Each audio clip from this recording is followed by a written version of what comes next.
Hey guys, welcome back to my channel. If you have not subscribed it, please subscribe it. Press the bell icon, hit the like button also. Friends, जैसे कि आपको पता है मैं daily एक video लेके आता हूँ जिसमें हम इंग्लिश न्यूज़पेपर आर्टिकल को डिस्कस करते हैं जो आपके एग्ज़ाम पर्सपेक्टिव के लिए से मतलब बहुत इंपॉर्टेंट रहता है। और जितने भी वोकेबलरी वर्ड्स आएंगे उनको मैं डिस्क्राइब करूँगा और जो टेंसेस बनते हैं वो भी मैं आपको ईजी वे में बताऊँगा ताकि आप इंग्लिश बोलने में भी इसका यूटिलाइजेशन कर सकें। तो एक आर्टिकल बहुत घूम रहा है कि नैनो यूरिया, आपने बहुत बार सुना होगा कि नैनो यूरिया आने वाला है, तो वो नैनो यूरिया आ चुका है। और अपने अमित शाह ने इसको, जैसे यूरिया तो पहले का ही आ चुका था, अब नैनो डीएपी भी आ गया है, डाई अमोनियम फास्फेट। तो 2-3 दिन पहले अमित शाह जी ने इसका इनॉग्रेशन किया हुआ है, लॉन्च किया उसको। तो अभी हम उसके बारे में डिस्कस करेंगे। तो इकोनॉमिक टाइम्स में भी आया हुआ है और ये आपका द ट्रिब्यून में भी आया हुआ है आर्टिकल, और ये इंडियन एक्सप्रेस में भी और बिजनेस स्टैंडर्ड में भी आया हुआ है। तो इसमें क्या क्या जो हमारे यूटिलाइजेशन का है और कम्पिटिटिव एग्जाम के लिए बेनिफिशियल रह सकता है, तो वो मैंने इसका जिस्ट ले लिया है, तो ये आपके सामने है। तो इंडिया में क्या क्या यूरिया रूल्स हैं और इंडिया फार्मर्स हैं, urea rules and India farms, India के खेत में क्या रूल हैं यूरिया को लेकर। न्यूज़ क्या है, the efforts of the government such as, तो एफर्ट्स क्या है, प्रयास जो होते हैं, एफर्ट्स क्या होते हैं, प्रयास होते हैं। The efforts of the government such as launching nano urea and coating all indigenously manufactured and imported urea with neem oil have not been successful in reducing the urea consumption। तो मतलब क्या है, यूरिया की consumption को कम करने के लिए beneficial नहीं है, ये सारी चीज़ें बेनिफिशियल नहीं हो रही हैं। तो ये देखो, तो यही न्यूज़ है कि एफर्ट्स जो प्रयास कर रहे हैं government such as launching of nano urea and coating all indigenously, जो यहाँ लोकल लेवल पे प्रोड्यूस होते हैं, manufactured and important urea with neem oil have not be successful in reducing the urea consumption. तो यूरिया कंजम्पशन को reduce करने में successful नहीं हुए हैं, तो ये न्यूज़ है। और वो देखो ट्रैक वो चोरी किए जा रहे हैं, उन कट्टों को पकड़ा जा रहा है, और that is the also news. तो बहुत सारी न्यूज़ ऐसे सर्कुलेट कर रही हैं। तो यूज़ ऑफ यूरिया क्या है, करंट स्टैटिस्टिक्स, मतलब क्या डाटा है जो यूज़ हो रहा है, कितना खेतों में यूज़ हो रहा है। Sales of urea cross a record 35.7 million ton. Million होता है 1 लाख, मतलब एक 1 मिलियन क्या होता है, 10 लाख होता है। तो 35.7 मिलियन टन होता है कि आपका 100 एक क्विंटल होता है, तो 100 क्विंटल एक टन होता है इन द फिजिकल ईयर 2022 और 23। तो फिजिकल ईयर में इतना यूज़ हुआ है।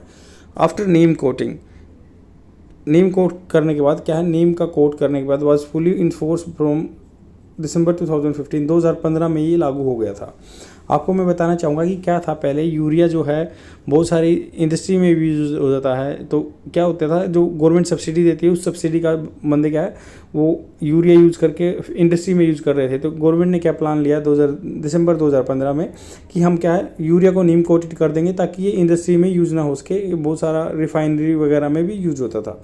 तो दिसंबर 2015 में हुआ। Consumption of the urea dipped in the initial 2 year, पहले 2 साल 2017 तक क्या है, डिप हुआ, नीचे गया, कंजप्शन खत्म, खपत है जो। However the trend reverse from 2018-19, 18-19 में वापस से वो ट्रेंड आ गया, रिवर्स हो गया। Urea sales in 2022-23 were about 5.1 million tonne higher than the 2015-16। 2015 जो 16 में था उससे क्या है, 5 मिलियन टन ज़्यादा होने लगा। मतलब पहले 30 होता था, अब 35 होने लगा 22-23 में। और अगर 2009-10 का डाटा देखें तो वहाँ से 9 मिलियन टन ज़्यादा होने लगा। All other fertiliser except single super phosphate, SSP से याद रख सकते हैं, सिंगल सुपर फॉस्फेट, जो सिंगल सुपर फॉस्फेट यूज होता है, have registered much lower increase और इवन डिक्लाइंस। तो ये अकेला जो एसएसपी है उसमें मतलब डिक्लाइन हुआ कंजम्पशन, या उसमें क्या है, लोअर इंक्रीज हुआ, बहुत कम इंक्रीज हुआ। Government efforts to reduce urea consumption in India, government ने क्या प्रयास किए हैं यूरिया के कंजम्पशन को रोकने के लिए। The introduction of the nutrient based subsidy, nutrient based subsidy मतलब क्या होता था, पहले तो फुल जो एक 50 केजी की बोरी होती, सैक होता था, गट्ठा होता था, उसमें ही पूरा आपको सब्सिडी मिलती थी। फिर गवर्नमेंट ने 2010 में क्या प्लान लेके आई गवर्नमेंट कि भाई ऐसा करते हैं, न्यूट्रिएंट बेस जो है, जिसमें एनपीके, नाइट्रोजन, फॉस्फेट और पोटेशियम होगा, उसकी मात्रा पे हम सब्सिडी देंगे। तो under NBS nutrient base subsidy the government fix पर केजी सब्सिडी, 1 केजी के हिसाब से सब्सिडी फिक्स की। Unlike the earlier product specific subsidy, पहले क्या होता था, प्रोडक्ट पे सब्सिडी होती थी, फिर क्या हुआ, पर केजी सब्सिडी देने लगी फॉर ईच फर्टिलाइजर। जैसे क्या होता है, नाइट्रोजन होता है, फॉस्फोरस होता है या पोटेशियम होता है, जो 50 केजी की जो पूरे कट्टे में, तो वो ये सल्फर पे देने लगी, NPK नाइट्रोजन, फॉस्फोरस, पोटैश या सल्फर पे, तो पर केजी देने लगी। It aims to promote balance fertilisation, तो इसका क्या मोटो रहता है, इसका मोटो रहता है to promote balance fertilisation by discouraging farmers from applying too much urea, ताकि क्या है आदमी ज़्यादा यूरिया नहीं यूज करे, जो कि 46% नाइट्रोजन होती है जिसमें, and di ammonium phosphate 46% P and plus 18% nitrogen. तो DAP में क्या होती है, यूरिया में तो क्या होती है 46% नाइट्रोजन होती है, और DAP में क्या होती है 46% तो फॉस्फेट होता है एंड 18% नाइट्रोजन होती है, उसमें क्या फॉस्फेट ज़्यादा होता है। And muriate of potash MOP में 60% ऑफ पोटास होता है। तो ये इसकी कंटेंट है कि यूरिया में 40% नाइट्रोजन होती है और DAP में क्या होता है 40% पोटास होता है और प्लस 18% नाइट्रोजन भी होता है DAP में, और म्यूरेट MOP में क्या होता है 60% पोटेशियम होता है।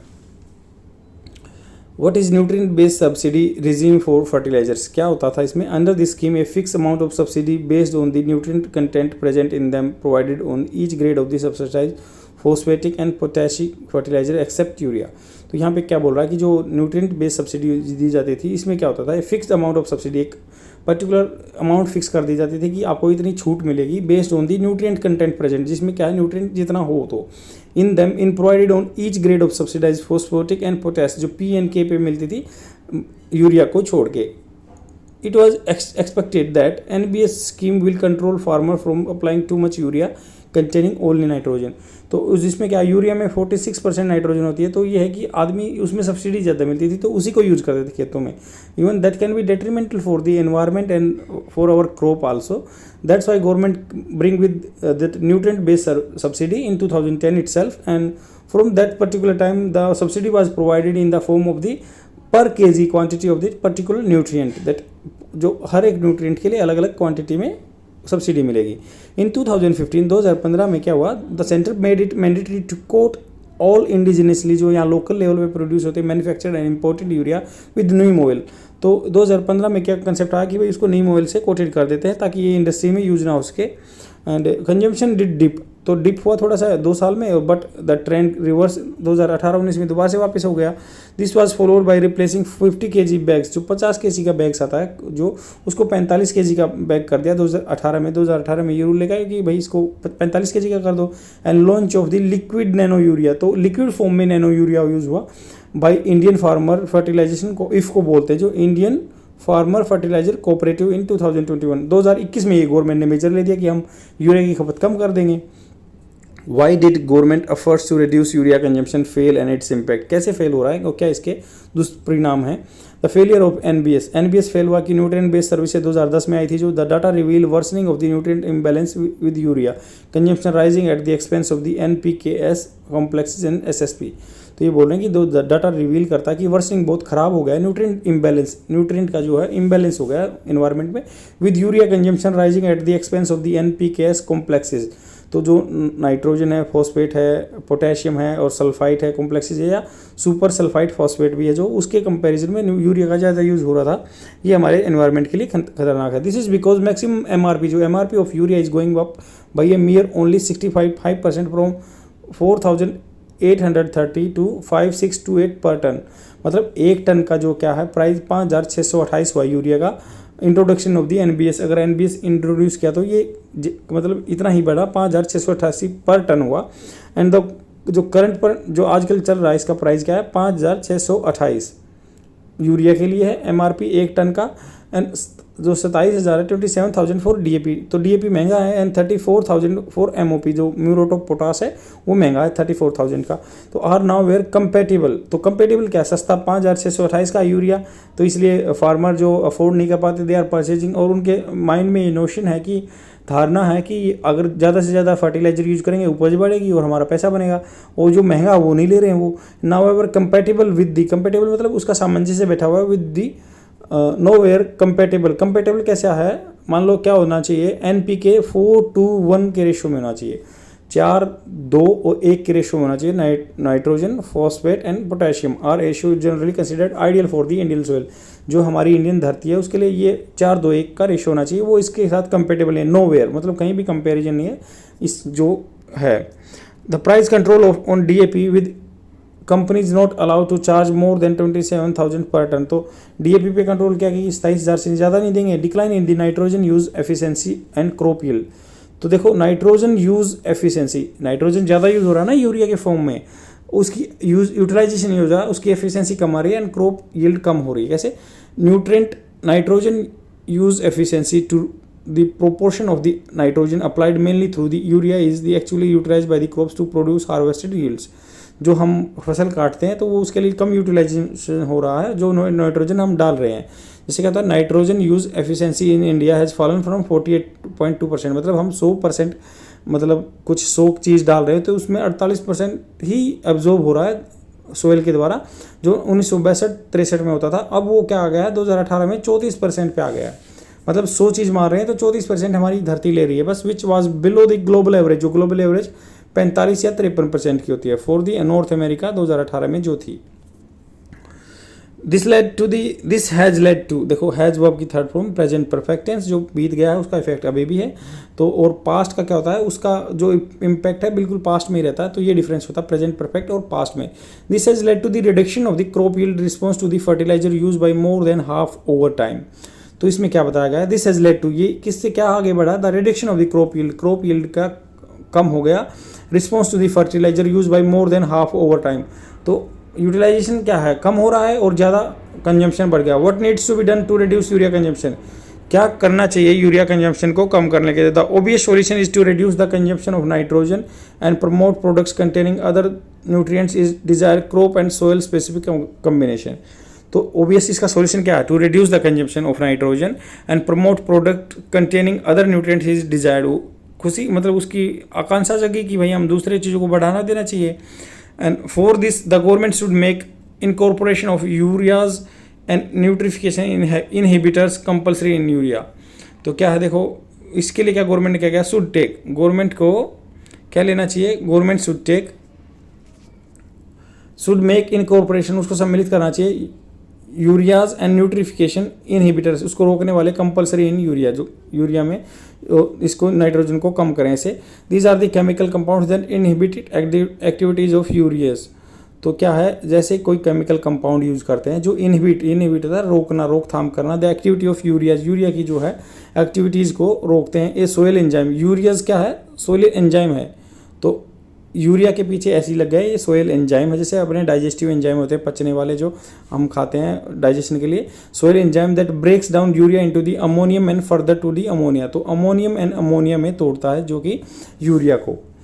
एंड नाइट्रीफाइंग बैक्टीरिया, बैक्टीरिया को नाइट्रोजन प्रोवाइड करता है, that convert ammonia to nitrate, जो कि अमोनिया को नाइट्रेट में कन्वर्ट करता है। And making more nitrogen available to the crops. तो फसल की जड़ों को आपको पता है कि छोटी छोटी ग्रंथियाँ होती हैं, they are absorbing nitrogen and that's why that our crop yield become more, तो ज़्यादा होती है। There are two approaches to cut the urea consumption, दो तरीके हैं यूरिया कंजम्पशन को रोकने के लिए। रेजिंग प्राइजेस, या तो प्राइस बढ़ा दो, या इम्प्रूव कर दो जो नाइट्रोजन यूज एफिशिएंसी है। Enabling farmers to harvest the same और more grain yield with fewer bags, तो कम बैग यूज करके ज़्यादा फसल उगाई जा सकती है। नैनो यूरिया कंसेप्ट क्या है, ultra small size of its particle, बिल्कुल छोटे छोटे पार्टिकल होते हैं, 20 to 50 नैनोमीटर। नैनो क्या होता है, 10⁻⁹, इतना कम होता है। इस primarily aim at boosting N UE, जो नाइट्रोजन यूज एफिशिएंसी बढ़ाने के लिए, by allowing easier penetration through the stomatal pores of the leaves. तो पेनिट्रेशन क्या होगा, जो स्टोमेटा होता है, पत्ते के छिद्र होते हैं, पोर्स ऑफ द लीव्स, वहाँ से ये जाएगा अंदर। इफको, जो इंडियन फार्मर फर्टिलाइजेशन कॉर्पोरेशन है, claims that a single 500 ml जो नैनो यूरिया बोतल है containing just 4% nitrogen can replace at least 45, मतलब क्या है 500 ml बोतल में क्या होता है 45 kg बैग का जो होता है उसमें 46 नाइट्रोजन यूरिया को रिप्लेस कर देगी। If the government wants to promote nano urea for foliar application directly to the leaves, पत्तियों पे यूज हो, it may have to subsidize the cost of spraying की कॉस्ट को कम करना पड़ेगा गवर्नमेंट को, तभी बेनिफिट हो सकता है। तो ये ही आर्टिकल था और ये अपने एग्जाम पर्सपेक्टिव के लिए बहुत बेनिफिशियल रह सकता है। आई होप आपको समझ में होगा। शेयर कर दीजिए अपने फ्रेंड में और डेली देखते रहिए। Thank you very much, bye.